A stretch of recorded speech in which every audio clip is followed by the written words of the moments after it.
Menyambut kehadiran 1 Muharram 1438 Hijriah, Gabungan Majelis Ta'lim dan Ormas Islam se-Sumatera Selatan menggelar acara tablik akbar di pelataran Benteng Kota Besar Jumat malam 30 September 2016.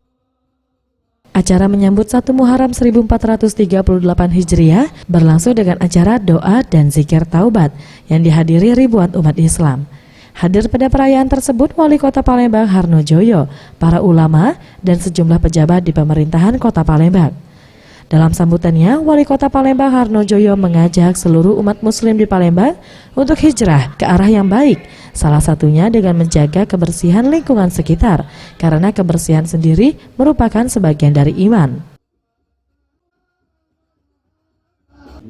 Kita maknai itu hijrah, kami mengajak kepada seluruh masyarakat Kota Palembang, khususnya para Gabungan Majelis Taklim dan Ormas Islam se-Sumatera Selatan.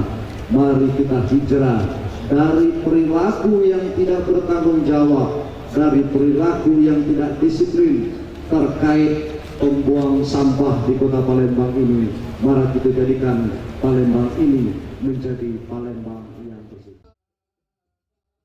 Sementara itu, Habib Mahdi Syahab, Ketua Panitia Acara mengatakan, kegiatan perayaan menyambut 1 Muharram 1438 Hijriah ini didukung oleh 30 ormas Islam di Sumsel, dan kegiatan ini akan terus berlanjut dengan menggelar roadshow ke setiap kecamatan di Palembang.